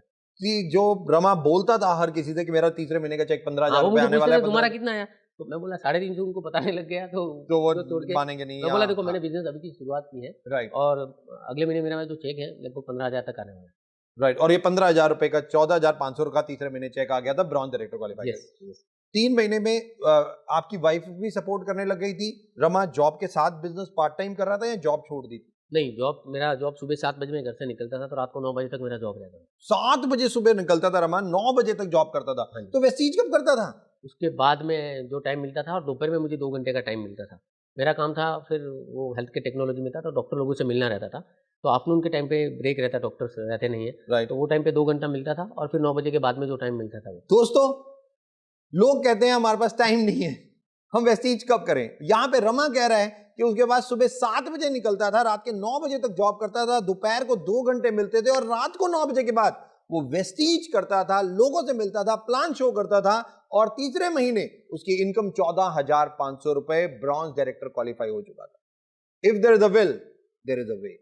दोस्तों, समय किसी के पास नहीं है और सोचो तो बहुत है, ये तो केवल आपके एटीट्यूड पे निर्भर करता है। रमा 3 महीने हो चुके थे, वेस्टीज शुरू हो चुका था, ब्रॉन्ज डायरेक्टर बन चुका था, वाइफ यहां पे आ चुकी थी आपके साथ और अब वेस्टीज में वाइफ ने भी काम करना शुरू किया, सपोर्ट करना शुरू किया या नहीं करना शुरू किया? बिजनेस उन्होंने कहा बेकार है, जॉब ही करो, ये करो, ऐसा कुछ क्या?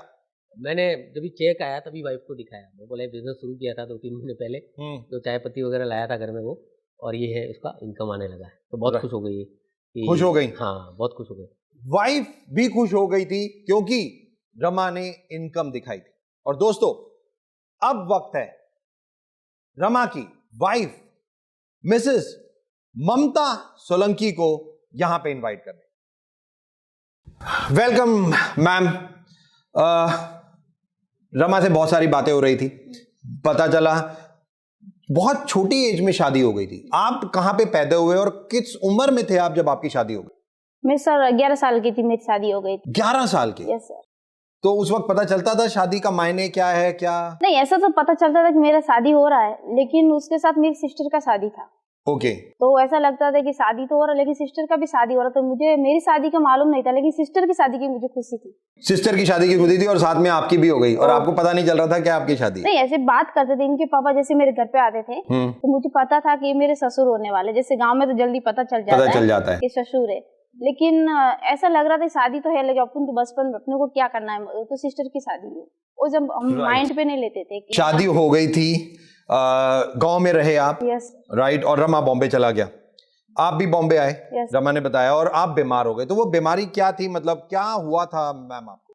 बीमारी सर ये थी कि हम एक हमारे कजिन के साथ रहते थे, तो वहां से हमारा कुछ चलता था कि अभी ये करो वो करो, तो हमको जमता नहीं। मेरी भी बेटी थी, उनकी भी बेटी थी। अच्छा। हाँ सर। तो वो अपनी बेटी कौन से साल में पैदा हुई थी? मेरी 2010 में। 2010 में? ओके। तो उसमें मेरा ये होता था, मैं मेरी बेटी को कैसा रख रही, वो अपनी बेटी को कैसा रखती, तो मैं सब उनके पास में, मेरे पास कुछ था नहीं, मैं बेटी के साथ में कुछ कर नहीं पा रही थी। उनका बर्थडे भी आया था, सब कुछ हुआ था, लेकिन मैं वो सब कर नहीं पा रही। तो अंदर अंदर मुझे फील होता था कि सच्ची में मैं मेरे बच्चों के लिए कुछ नहीं कर पाती हूँ। तो एक दिन मुझे लगा और उनके साथ में मेरा कुछ हो गया, तो इनको बोला कि अब या तो मैं गाँव चली जाती हूँ या फिर अपन कहीं अलग जाकर रह सकते हैं। तो जो रहते थे उनके साथ कोई बात हो गई। ऑब्वियसली बच्चों में होता भी है कि उनका बर्थडे सेलिब्रेट हो रहा है, इस बच्चे का नहीं हो रहा, तो बहुत लगता था। एज अ मदर कैसा फील होता था? रमा के पास पैसे नहीं, गांव में पापा बहुत कम, बीमार, कैसा था ये माहौल? नहीं सर, बहुत ही मुझे ये अलग लग रहा था। सच्ची में ये कुछ करना चाहिए कि जैसे हमने लाइफ देखी वो हमारे बच्चे नहीं देखे। इसके लिए जो ये करते थे, जो हम कंपनी में काम करते, वो हर कंपनी में ये जब बोलते थे संडे का टाइम इनके पास रहता, वो भी मैं कभी इनका संडे का टाइम नहीं लेती थी सर। तो मैं फर्स्ट बार बॉम्बे में आई थी।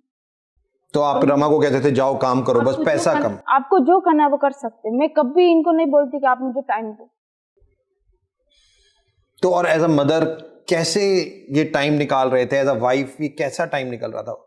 सर जैसे हम लोग पिछली कंपनी में काम कर रहे थे, तो जैसे काम से निकल जाते थे, पीछे मैं प्रोडक्ट लेके निकल जाती थी, बच्चे को उठाती थी, प्रोडक्ट उठाती थी और जैसे मैं बेचने के लिए चली जाती थी किसी के घरों में, घर घर जाके प्रोडक्ट, और चल के जाती थी। जैसे माटुंगा से दादर होके सिवड़ी हो गए थे, चल के जाती थी और शाम को हम लोग दोनों साथ में लौट के आते। शाम को दोनों लौट के आते। बच्चा कहाँ छोड़ते थे? बच्चे को साथ में उठा के, बच्चे को साथ में लेके जाते थे घर घर? Yes sir. कितना पैसा कमा लेते थे वो? सर कुछ ये नहीं रहता था कि वहाँ पे तो हाईएस्ट चेक भी सर 3,000 रुपये आया था सर एक बार। हाईएस्ट चेक उस कंपनी में 3,000 रुपए था। ओके। बट प्रोडक्ट बेच के कोशिश करते थे कि कुछ घर कि मैं इनका कुछ हाथ बटा सकती हूँ, कि इनका हेल्प हो सकता है, कि पापा को अच्छा लग सकता है। दोस्तों, रमा सोचता था कि वो इंडिपेंडेंट हो जाए, कि वो अपने पापा का हाथ बटाए।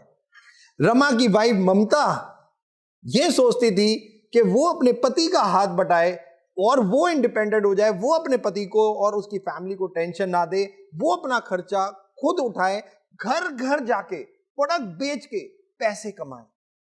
जस्ट इमेजिन, जस्ट इमेजिन, बच्चे को साथ लेके घर घर जाना और प्रोडक्ट बेचना। लोग कहते हैं सफलता आसानी से मिलती है, आसानी से तो कुछ भी नहीं मिलता। आई थिंक रमा, अब 14,500 का चेक आ गया। मैम, जब 14,500 का चेक आया तो कैसा लग रहा था? नहीं सर, वो टाइम पे मैं बहुत खुश हो गई थी कि चाची में मैंने इनको एक बार बोल दिया था कि आप 2 महीना हो गया और घर का आप भर रहे नहीं हो, रेंट तो दे नहीं पा रहे थे, पैसा था नहीं। सेठ आके मुझे बोल देगा, लेकिन सेठ हमारा, मैं सेठ का थैंक यू बोलूंगी, बहुत ही अच्छा था हमारा, कि वो हमेशा बोलते थे आपको इस चीज के लिए टेंशन मत करना, रेंट के लिए टेंशन मत करना, आप यहीं रहना। हाँ सर। हो सकता है वो इस सीरियल, ये जो सीरियल है वो भी देखें। यस सर, और उसमें क्या था, मैं प्रेग्नेंट भी थी। इन्होंने जब वेस्टिज करते वो मैं प्रेग्नेंट थी वो टाइम पे। मेरा बेटा मेरे पेट में था, तो सेठ को मेरे ऊपर दया लगती थी कि वो हस्बैंड अपना ऐसा टाइम दे रहे एक वाइफ को, और बच्चे, मेरी 2 बेटी हैं और तीसरा बच्चा पेट में, और ये अपनी वाइफ के लिए इतना टाइम नहीं। रमा 7 बजे सुबह निकल जाता था, रात तक 9 बजे तो जॉब से आता था। 2 बजे भी आते थे, 2 बजे भी आते, 3 बजे भी आते थे रात को 2 बजे 3 बजे भी आता था। यस। तो कैसे, मैं मतलब आप क्या करते थे, कैसा महसूस होता था? कभी ऐसा नहीं लगता था कैसी जिंदगी है? नहीं सर, मैं एक ही सोचती थी कि जब भगवान ने हमको इसका हाथ पकड़ा लिया तो कभी हमारा ये ऐसा नहीं हो सकता, हम इनसे अलग नहीं हो सकते, कि जो करे हमारे लिए और हमारी खुशी के लिए हो रहा है। और आज मैं 2 बेटी है, तीसरा पता नहीं बेटा या बेटी क्या है। मुझे ये पूरा था कि मेरा बेटा ही होगा और बेटा ही आएगा, लेकिन उनकी खुशी जब आने के भी इतनी खुशी होगी तो मुझे और भी बहुत खुश लग रहा था और काम कर रहे। तो उनको बोलती थी आपको मैं जरा सा टेंशन नहीं दूंगी, आपको जो करना वो कर सकते हैं। मैं आपको कभी, मैं इनको पूछे 3 दिन से घर पे आते थे, मैं कभी फोन में नहीं पूछती थी आप कहाँ हो, कब आओगे। 3-3 दिन तक रमा घर नहीं आता था। रमा 3-3 दिन तक घर नहीं आते थे, तो क्या मतलब, क्या रात को प्लान दिखाया वहीं सो गए, कैसे, कहाँ सोते थे 3-3 दिन घर नहीं आते थे? तो वो तो सर बहुत मतलब ये था। एक बार तो इनफैक्ट घर में चोरी भी हो गया था और इसने मेरे को फ़ोन किया कि घर में चोरी हो गया है। तो मैं बोला कि तुमको तो कुछ नहीं हुआ, क्योंकि पता था घर में तो कुछ रखता ही नहीं था, मतलब कुछ पैसा नहीं था, कुछ था ही नहीं। और ये नीचे गई थी और चोर घर के अंदर घुस गया था, फिर ये वापस कुछ भूल गई थी, लेने के लिए गई तो चोरी कर रहा था, जिसने बाहर से बंद कर दिया, मतलब उसको पकड़ लिया था। और ऐसी परिस्थिति थी, फिर भी मतलब मैं रिस्क लेके 2-2, 3-3 दिन बाहर रहता था। तो मेरे दिमाग में रहता था कि पीछे क्या होगा, लेकिन हमेशा ऊपर देख के देखता, भगवान तो मुझे देख रहा है। मैं 3 बजे घर पे मतलब आता था, कैसे आता था मुझे पता है। मैं बहुत बार रेलवे स्टेशन पे सोया, वहाँ पे रात को 1 बजे ट्रेन बंद हो जाती है, तो रेलवे स्टेशन पे सो जाते थे। रेलवे स्टेशन पे सो जाते? हाँ, रेलवे स्टेशन पे सो जाते थे। और सुबह 9 बजे, 7 बजे, सुबह 5 बजे शुरू होती हैं, तो फिर नींद खुलती तो जल्दी जाते थे। ऐसा मेरे साथ मतलब बहुत बार हुआ कि मैं रेलवे स्टेशन पे सोया। और मेरा एक कमिटमेंट भी था, 3 बजे आने का मतलब ये था हमारा कि मैं घर से निकलता था तो एक कमिटमेंट करके निकलता था कि अगर मैं आज 5 प्लान नहीं हुआ, मैं घर पे नहीं आऊँगा। 5 प्लान नहीं हुआ, हाँ, जब तक 5 प्लान नहीं हुआ तब तक घर पे नहीं आऊँगा। और फिर मैं दीवा आ जाता था, और समझो 1 प्लान हुआ, 2 प्लान हुआ, तो फिर मैं रेलवे स्टेशन पे इधर-उधर घूम के वहाँ पे प्लान करता था। 1 बज जाती थी, 2 बज जाती थी, फिर घर पे जाता था, जब तक 5 मतलब मेरा पूरा नहीं हुआ। रेलवे स्टेशन पे लोगों को बिठा के प्लान देते थे? यस, रेलवे स्टेशन पे मतलब जहाँ मौका पे मिला, भी कोई मिल जहाँ जाए। मिला। सोशल मीडिया पे भी ज़्यादा काम किया हम लोगों ने वो टाइम पे, लेकिन ये था कि हाँ 5 प्लान कुछ भी हो जाए, सेल्फ पनिशमेंट था कि जब तक मैं घर पे नहीं जाऊँगा। Self punishment? यस, मैं 2 प्लान 3 प्लान, और अपने आप के मतलब ऐसे कि माइंडसेट बनाया था। रात को 3 बजे जब घर पहुंचते थे तो खाना कैसे, क्या मिलता था, क्या होता था? रात को 3 वाइफ बजे को जगाते थे, कहते थे खाना बना, गरम-गरम खाना है, या कैसा रात को 3 बजे जाता था तो मैं खुद बहुत मतलब ये सोचता था, क्योंकि आजू-बाजू वाले डिस्टर्ब होते थे। और फिर देखता था उनको, बच्चों को देखता था, वाइफ को देखता था, ये आधी नींद में है और आज मेरी वजह से मतलब आराम से सो रहे हैं, कल कुछ भगवान अगर कुछ हो गया उनकी लाइफ क्या होगी। और मेरे को वो एनर्जी मिलती थी कि कुछ करें। अपने आप से ये करता था कि अरे मेरे को 1000, मैं ऐसा ही प्लान दिखाता था दिमाग में कि मेरे को प्लान दिखाने का पैसा मिल रहा है, एक प्लान का 1000 रुपये मिल रहा है, इस वजह से मैं जितना ज़्यादा हो सकता था उतना प्लान करता था। अच्छा, अपने दिमाग को ये बोलते थे आपको एक प्लान दिखाने का 1000 रुपये मिल रहा है, इसलिए मैं ज़्यादा से ज़्यादा प्लान दिखाऊंगा। और उससे मेरे को बहुत मतलब मैंने ऐसा कैलकुलेशन भी किया था, जैसे अभी भी बताऊँ तो, कि समझो मैंने अब तक 1000 प्लान दिखाया है, और अब तक की मेरी प्रेस्टीज की जो इनकम हुई है उसको अगर 1000 प्लान से डिवाइड करें तो पर प्लान की कॉस्ट आती है 15,000 रुपये। पर प्लान की कॉस्ट आती है 15,000 रुपये? हाँ, तो मुझे लगा कि यार ये अगर पहले ही कोई सोच ले कि मेरे को एक प्लान दिखाने का 10,000 मिलेगा या 15,000, तो सोचो कितना प्लान दिखा सकते हैं। और मैंने वो टाइम पे कैलकुलेशन नहीं किया था, लेकिन मैंने सोचा कि मेरी 14,000 इनकम तक मैंने इतने प्लान दिखाए हैं, 50,000 की इनकम तक इतना टोटल इनकम इतनी हुई है, तो पर प्लान का मेरा 1,000 रुपये पड़ा। तीसरे महीने का चेक ब्राउन डायरेक्टर बन गए थे 14,500, चौथे, पांचवें, छठे महीने क्या हुआ? उसके बाद 1 साल तक, पहले साल फिर सर जैसे ही 19,000 का चेक आया, नोटबंदी आ गई। नोटबंदी, हाँ ओके। तो फिर भी चेक मेरा नोटबंदी में भी 16,000 का चेक आया।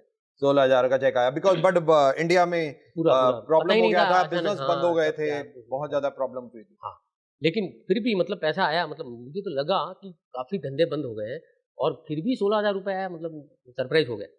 फिर मार्च में मेरा 72,000 का चेक आया, तो फिर मैंने मार्च 2017, तो 8 महीने में 8 महीने में 72,000 रुपीज का चेक आया। 72,000 रुपीज का चेक आया था, कैसा लग रहा था उस वक्त? नहीं सर, वो टाइम पे मुझे बहुत ही अच्छा लग रहा था, मुझे इतना खुशी हो रहा था कि सच्ची में आज मैंने जो पापा का, जो जब हम निकलते पापा बोलते ना अपना ध्यान रखना, तो हम सोचे कि सच्ची में हम पापा के जो बोलने हुए शब्द को हम लोग ने इतना मैंने सीरियसली लिया। इनको नहीं बताती थी कि पापा ने मुझे क्या बोला है, तो मैं हम हर दिन वही बोलती, सच्ची में पापा की खुशी यहाँ पे पूरी हो रही।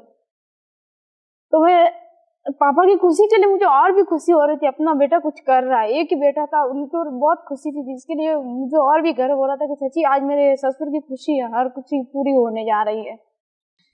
बच्चे 2 लड़कियां थी आपकी, हाँ राइट? और आप प्रेग्नेंट थे। वो प्रेग्नेंट टाइम में अक्सर फीमेल्स को होता है कि हस्बैंड साथ रहे, वो इमोशनल बॉन्डिंग होती है, बट रमा तो पता ही नहीं कहाँ होता था। नहीं, इन्होंने मुझे बोल दिया था कि अगर आप ये इसमें मुझे इन्वॉल्व नहीं करोगी तो अच्छा रहेगा, कि आपको पिछले साल में आपको मैं बहुत खुश रखूंगा अगर आप अपना संभाल लो और बच्चों को संभाल। तो मैंने बोल दिया ठीक है। आजू बाजू सब लेडीज भी बोलती थी क्या ममता ये चलता है, आपका हस्बैंड आपको टाइम नहीं देता, आप प्रेग्नेंट हो, आप बच्चों से। डॉक्टर भी मुझे बोलता था कौन सा आपका हस्बैंड ऐसा है। स्कूल में बच्चों को टीचर भी बोलती थी आपका पापा ऐसा कैसे है, आपकी मम्मी को इतना ये करते हो। लेकिन मुझे मालूम था मेरा हस्बैंड जो कर रहे हैं मेरे लिए और मेरे बच्चों के और अपने पेरेंट्स के लिए कर रहे हैं, मुझे बहुत खुशी होती। दोस्तों, डॉक्टर बोलता था आपका हस्बैंड कैसा है, पड़ोसी बोलते थे आपका हस्बैंड कैसा है, टीचर बोलते थे आपका हस्बैंड कैसा है सारी दुनिया बोलती थी आपका हस्बैंड कैसा है। बट लोगों को तो शायद पता ही नहीं था कि रमा क्या करने वाला है, क्या बनने वाला है। वो तो केवल रमा को पता था और उसके हार्डवर्क को पता था कि उसका फ्यूचर वो खुद लिखेगा। वाइफ सपोर्ट कर रही थी, कुछ नहीं कहती थी। प्रेगनेंसी के दौरान भी उसने अपने हस्बैंड को नहीं कहा। 3-3 दिन रमा नहीं घर आता था, रेलवे स्टेशन पे सोता था। जस्ट इमेजिन क्या खाता था, क्या पीता था, कुछ नहीं। 8 महीने 72,000 रुपीज का चेक, 72,000 रुपए का चेक 8वें महीने रमा ले चुका था। रमा 1 साल हो चुका था। पहले साल की इनकम 1 साल जैसी हुआ 1,04,000 रुपए का चेक था। 1,04,000 रुपए, वंडरफुल। और वो दूसरे साल, तीसरे साल, दूसरे साल महीने की इनकम 3,40,000 हो गई। दूसरे साल में 3,40,000।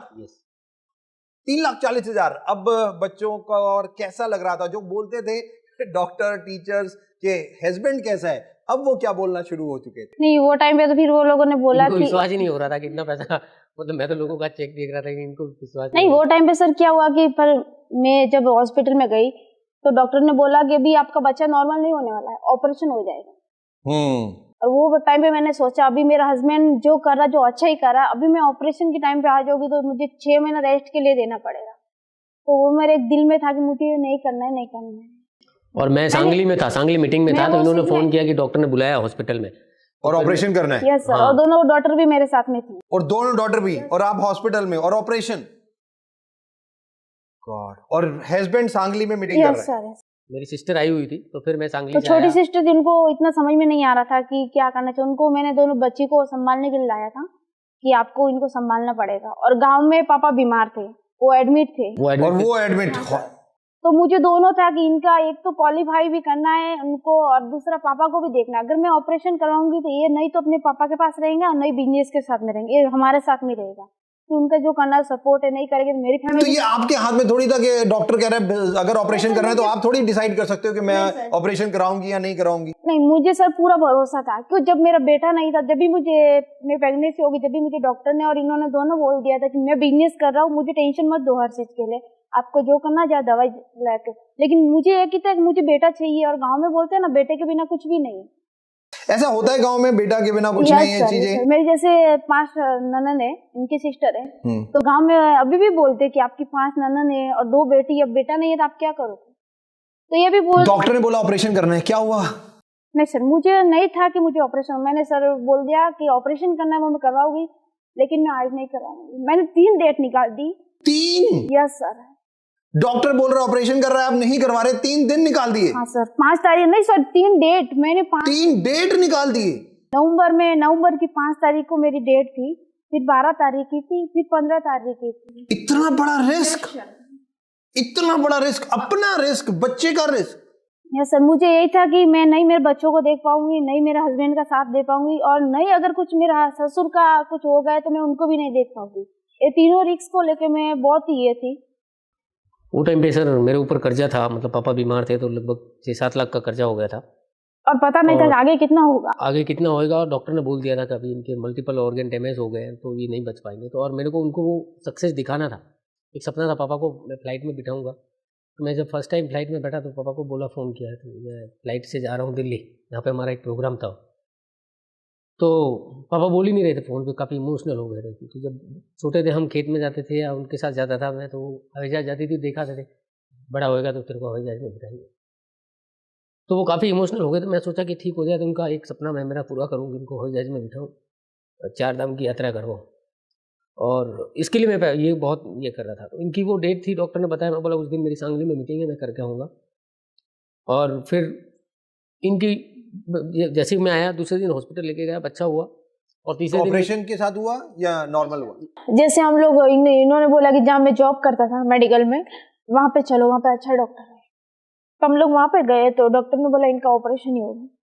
तो इन्होंने बोला ठीक है, वहाँ पे पेमेंट भी आ रही थी, तो इन्होंने भी ये नहीं बोला कि ठीक है सर, उन्होंने साइन कर लिया और बुक्स वगैरह सब। इनको चिकन पॉक्स हो गया था। हाँ चिकन पॉक्स, उसी वक्त चिकन पॉक्स हो गया? चिकन पॉक्स था, yes. Oh my goodness. Yes sir, तो तीसरा मंथ में मेरा चिकन पॉक्स हुआ था सर। तो डॉक्टर ने बोला कि अभी बच्चे तक भी पहुंच सकता है, राइट। तो आपको 2 डॉटर है, तीसरा कुछ मत करो, आगे का बाद में सोचना। इन्होंने भी बोल दिया, हम लोग ने ट्रीटमेंट लिया, लेकिन मैंने सर ट्रीटमेंट कभी भी मेरे अंदर नहीं जाने दिया। हर दिन का जो ट्रीटमेंट रहता है मैं बेसिन में डाल देती। मुझे अंदर ड्रीम था मेरा कि मुझे लड़का ही है और मुझे लड़का ही होगा।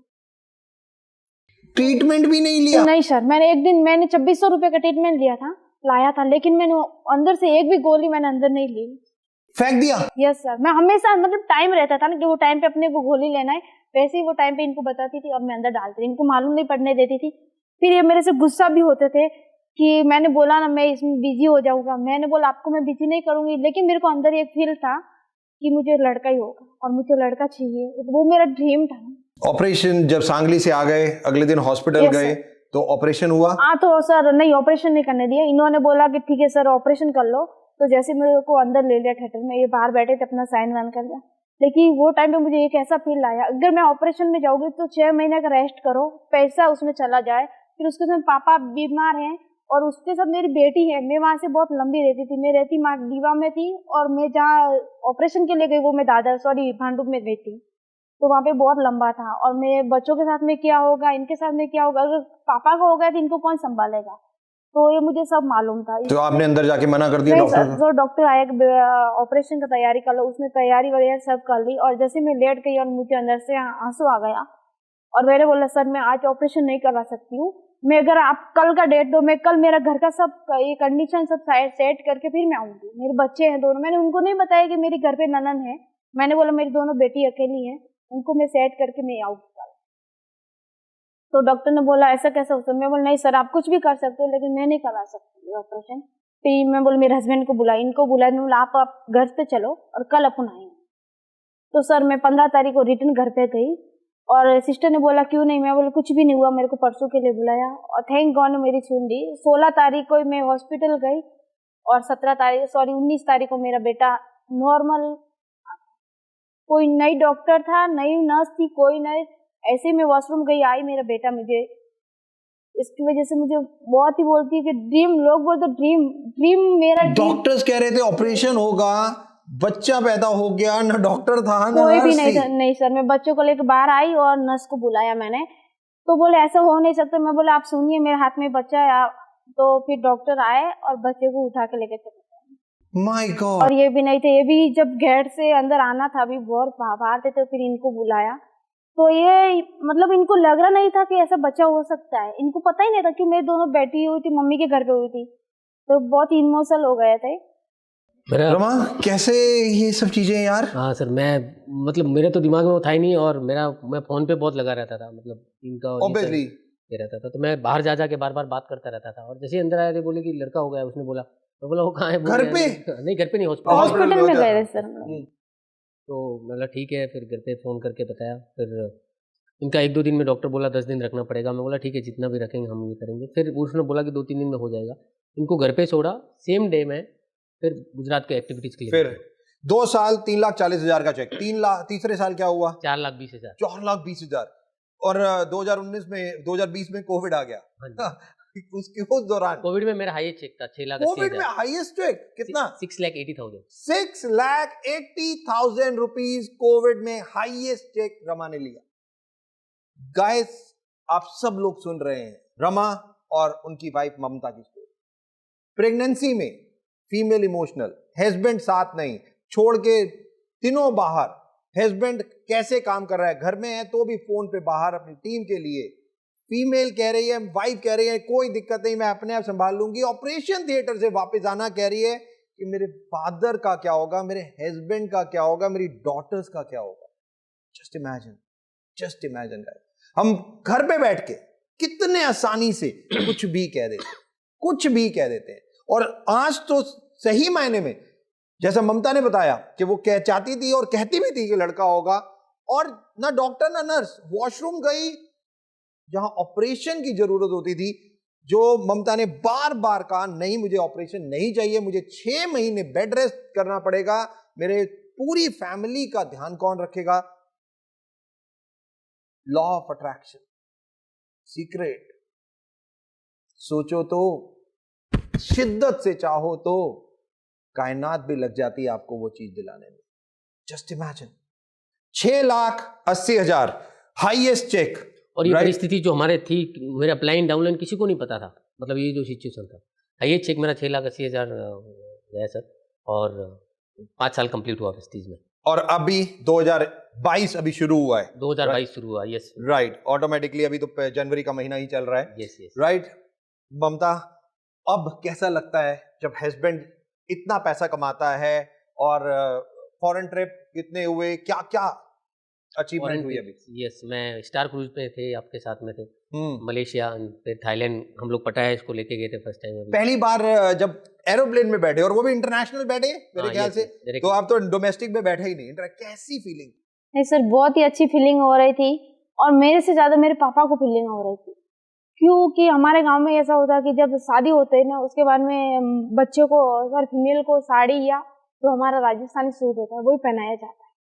और मेरा एक ड्रीम था कि मुझे ड्रेस नहीं पहनना और साड़ी नहीं पहनना, मुझे जीन्स और टी शर्ट ही चाहिए था। अच्छा। यस सर, मेरा पहला से बचपन का ड्रीम था जीन्स और टी शर्ट। तो जब थाईलैंड गए तो वहां पे पहना जीन्स और टी शर्ट? नहीं सर, तो ऐसा हुआ कि थाईलैंड नहीं, उसके पहले मैं गोवा में गई थी। ओके, गोवा। सर, तो मुझे ऐसा बोलते हैं ना, जब बचपन में नहीं पहना तो बड़ा होकर तो शर्म ही लगती है। तो हमारा ड्राइवर था, उन्होंने बोला कि ममता आप साड़ी लेके मत जाओ, ड्रेस ले लो, सॉरी जीन्स ले लो। तो इन्होंने बोला कि आपको जैसा अच्छा लगे वैसा ले लो। तो मैंने ड्रेस लेता है जो अपनी मेरे हिसाब से मैंने ड्रेस लिया। लेकिन जब जैसे मैं गोवा गई और होटल के अंदर गई तो मैंने सबको देखा, सब जीन्स ही पहन के खड़े। तो मैंने बोला, मैं होटल के अंदर आके मैं बहुत ही एकदम अचानक कैसे हो गई। तो मेरी बेटी ने बोला मम्मी क्या हुआ है? मैंने बोला बेटा मुझे अच्छा नहीं लगता ऐसे साड़ी पहन के। तो बोला मैंने आपको बोला, मेरी बेटी आज भी मुझे बहुत ये करती, मम्मी जो आपने पहला किया वो सब छोड़ दो, जो करना है वो आज भी वो मुझे तैयार करने में बहुत उनको खुशी होती है। तो सर फिर मैं बोली इनको आप खाना खाने के लिए जाइए होटल में, मैं नहीं आऊंगी क्योंकि मेरे पास ऐसा कपड़ा नहीं है। ओह अच्छा, तो जीन्स नहीं है तो ड्रेस पहन के चले जाते? नहीं सर, मुझे अच्छा नहीं लग रहा था कि मेरी बेटी ने बोल दिया मम्मी मैंने आपको बोला था ना कि आप जीन्स खरीद लो, आपने साड़ी और ऐसा ड्रेस लाया है तो अभी नहीं चलेगा, अभी देखो सब आंटी ने ऐसा पहना है। तो मुझे बोला कि देखो मेरी बेटी को इतना मालूम है तो सच्ची में मुझे ऐसा नहीं लाना चाहिए था। तो फिर मैं वहां पे जैसे तुरंत इनको बोला, ये बोला जो चाहिए आप गोवा में जाके खरीदारी जो चाहिए शॉपिंग करके आओ। तो इन्होंने मुझे कार्ड दे दिया सर, और मेरे को लग रहा नहीं था कि मैं कभी ऐसा मॉल में डिमांड में जाके शॉपिंग कर सकती थी। और मैंने वहां पे जाके 10-15 हजार का सब जीन्स टी शर्ट वगैरह सब ले लिया। और 3 दिन इतना एंजॉय किया सर, इतना एंजॉय किया, कुछ पता नहीं चला कि मैं कहाँ पे हूँ। तो वो उस दिन मैंने पापा को वीडियो कॉल पे बताया कि पापा चलो आज मैं गोवा में हूँ।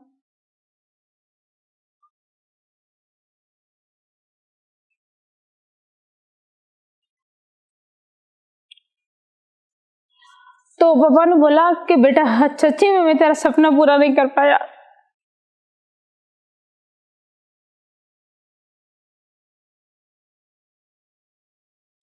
इजी, कोई बात नहीं, नेचुरल है। और जब जिस गांव से आप लोगों ने अपनी लाइफ को शुरू किया और गोवा, मॉल या इंटरनेशनल ट्रिप, बहुत बहुत लोगों को लगता है कि लाइफ बदल नहीं सकती, बट अगर इंसान सोच ले कि उसे अपनी जिंदगी को बदलना है तो सही मायने में वो अपनी जिंदगी को बदल सकता है। रमा, अचीवमेंट तो बहुत हो गई, दो चीजें मैं पूछना चाहूंगा।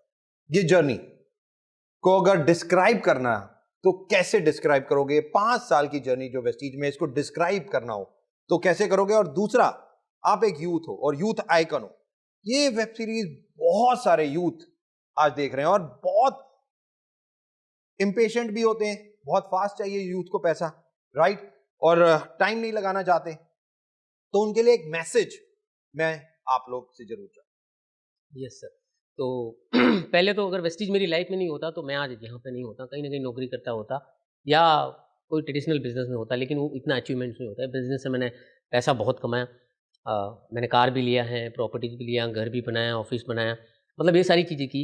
और जैसे ही आप अभी बहुत सारे लोग देखते रहेंगे वीडियो में, तो ये तो हमें प्लान में बताया ही नहीं था कि ऐसा सेलिब्रिटी जैसे आपके साथ में होने वाला है, काफ़ी सारी चीज़ें। हाँ, तो बहुत कुछ हुआ। मैं यूथ के लिए यही मैसेज दूंगा, ये बिजनेस की आज की डेट में सबको सख्त ज़रूरत है ना, करना ही चाहिए। कोविड के हिसाब से देखा जाए या मैं जब भी था तो मैंने मेडिकल में जॉब किया, या अभी तक कोई जॉब नहीं कर रहा है और वो सोच रहा है कुछ करियर बनाने के लिए, तो मैं बताना चाहूँगा कि इससे बढ़िया कोई अपॉर्चुनिटी हो नहीं सकता है। क्योंकि अगर जॉब करे तो 30 से 35 साल करना पड़ेगा, ट्रेडिशनल बिजनेस करे तो वहाँ पे भी पैसा अच्छा बनाने कम से कम 20 से 25 साल तो देना ही पड़ता है। और ये एक ऐसा प्लेटफॉर्म है जहाँ पे अगर 3 से 5 साल, यहाँ पे फास्ट काम नहीं होता। वेस्टीज बहुत ही बड़े विजन के साथ काम कर रहे हैं, एथिक्स के साथ में काम करती है, तो पेशेंस चाहिए।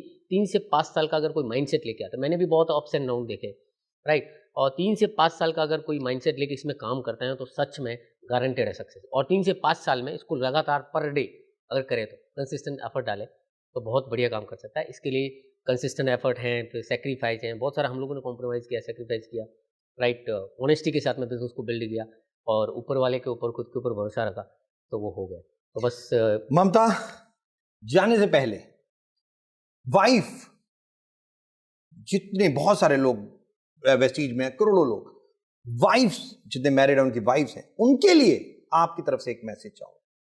सर, मैं हर वाइफ के लिए यही बोलना चाहती हूँ कि आप अपना हस्बैंड का हाथ से हाथ पकड़ के रखिए और कंधे से कंधे मिला के रखिए, तो हर चीज में आप सक्सेस हो सकते हैं। और क्या होता है कि मैंने किस लिए किया था कि जो मैंने पहला जो टाइम देखा था, एक टाइम का खाना हम 2 टाइम में खाते थे।